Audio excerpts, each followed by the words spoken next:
Good morning, everybody. This is Diggs. It's another beautiful day out here in the Pacific Northwest, and welcome to kind of a wealth of exciting information that's just come out. We have Don Quixote's new Ego. We also have the new Faust, as well as the new Heathcliff release. Now, we don't have all the details on them.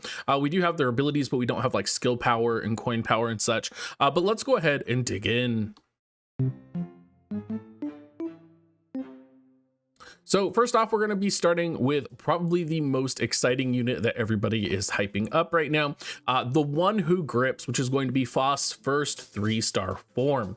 Now we have the first ability, which is going to be 2 coin. And right off the bat, just as we're looking through this, one thing to point out is 2 coin, 3 coin, 3 coin, which is great.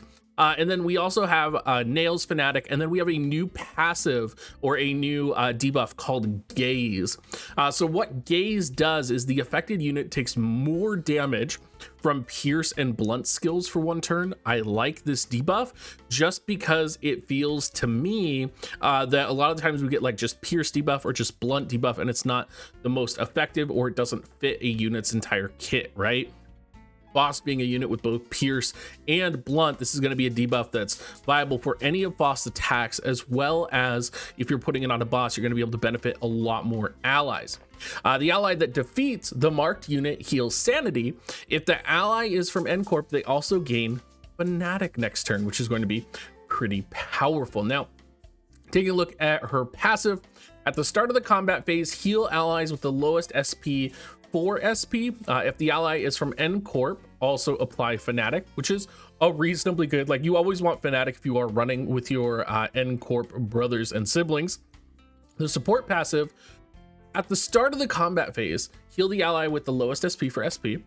If the ally is from N Corp, also apply Fanatic. Now, the fact that this is a support passive is awesome. I don't know if you would be running this as a support passive usually, because right now if you're running an N Corp composition and you already have Faust, you're going to be running Faust in your party, so the passive is going to trigger anyway. But maybe in the future, when we get a full roster of N Corp units, Faust may be more of a supporting unit depending on what the meta does become. Now, the initial ability Cackle is an envy ability, which already is exciting for me.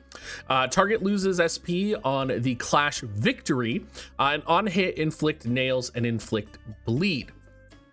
The gripping, the second skill, piercing, on hit, inflict nails. And what I really like about this is with the heads hit, you inflict paralyze next turn. And then on hit, you also inflict gaze. Now, this is the only way to apply gaze on the opponent, so it is interesting that, you know, you're probably going to be using the second skill a lot. Now, if you're looking at skill 3, I think this is really what the nails mechanic has kind of needed. The nails in itself, while reasonable, sometimes I don't like. I just feels like they're not fully fleshed out yet. So on kill, heal all allies for SP and apply pierce damage up and blunt damage up. So again, if you have gaze, you're decreasing their pierce and blunt capabilities, right? The opponent's blunt and pierce resistance. And then on a kill here, you're increasing pierce damage up and blunt damage up, which is great. Now, on hit, inflict nails. Heads hit, inflict nails, right? Third hit, deal extra damage if target has X or more nails. Now, whenever you see this wording, deals extra damage, it has been my experience that it is a massive amount of damage.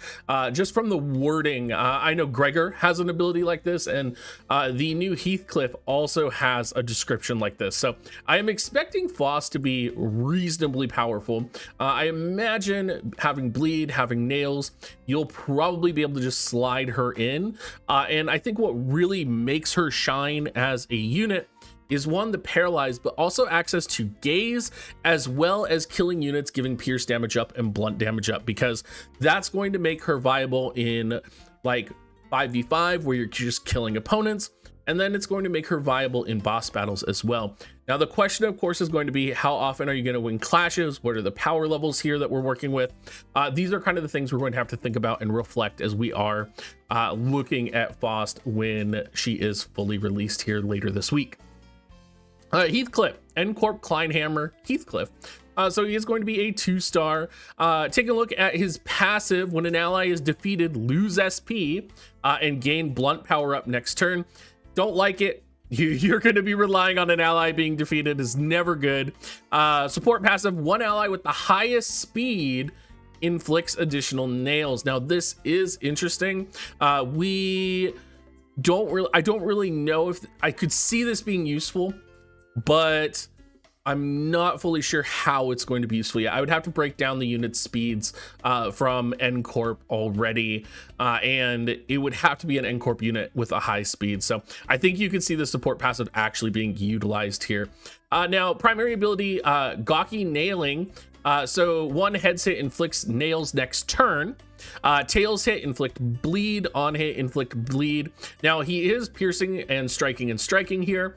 And it is 2-1-3 for his coin. Skill 2, on a heads hit, inflict plus coin drop next turn. So I have no idea what plus coin drop is. There's no description on what plus coin drop is, so I'm not fully sure what that is. I imagine it would be you gain an additional coin, potentially, or something like that. I'm not sure.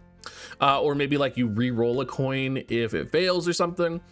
Skill 3 though, this is where things can get monstrous, because again, just like Gregor, when you have abilities that deal bonus damage based on damage dealt, you're gonna start destroying things. So I think we could potentially see Heathcliff being very powerful, especially for those chapter 3 clears. You just avoid using gawky nailing, and you will be able to kind of push into the boss. Now, the last thing we want to talk about is the new ego that's releasing. Now, it is going to be an HE ego, and it is going to be an Envy ego, and it is going to focus on charge count. Now, I personally have not done, or I don't use Don Quixote in my party, and I also actually haven't done my character profile review on him yet, so I couldn't tell you how effective charge is on him. I know a lot of people do like using him, and he is a relatively powerful unit, so it's a little bit difficult to gauge how viable this is going to be. His primary ability, Telepole, it's going to be piercing. On hit, gain charge count. One heads hit, give charge count to all allies by envy resistance. This is interesting. It could potentially make charge count a lot, or like charge a lot stronger, in which case this could be very vital to a lot of charge builds if you are running units with charge. The corrosion skill, gain charge count and rupture. On a heads hit, give charge count, fragile, and rupture to all allies. Now, haphazard discharge, the passive at the start of the combat phase, a random ally with charge gains plus envy divided by 2 charge count. So there's a lot going on here for a very charge specific build, and I could see this being very powerful. Again, we're going to want the details to be released so that we can see how much charge you're actually going to be getting from this, and how much charge you could potentially be giving to your allies. So without going too far in depth on this, I would say this could potentially be very powerful for charge builds. Do I think it's worth it to chase it and try and get it and try and build a charged niche build right now? Probably not. You know, given what we have, we don't have a ton of units with access to charge right now. So it's one of those things where, yeah, this could be really powerful. It could be really good in the future, but you know, releasing right now, we don't have a ton of those charge units that are going to be really affected by this, I don't think. Now, I could be slightly wrong if maybe you went for like a 2 charge unit build and they were just really powerful and it just happened to work out with the Don Quixote. But again, we'll have to wait and see, and we'll have to really see what the power levels are, what the clash potential is, etc., etc. So thank you so much for watching, everybody. I hope you guys are all excited for this new information. I personally am super stoked. So I would definitely, if I were you, you know, get ready for this Wednesday, because there's a lot coming out. And as always, I am trying to become a Limbus company and kind of general gaming content creator. If you have a game you want me to check out that you think I might enjoy, particularly mobile games, let me know. I can't really find any right now that I want to play. Anyway, everybody, thanks so much, and I'll catch you guys next time.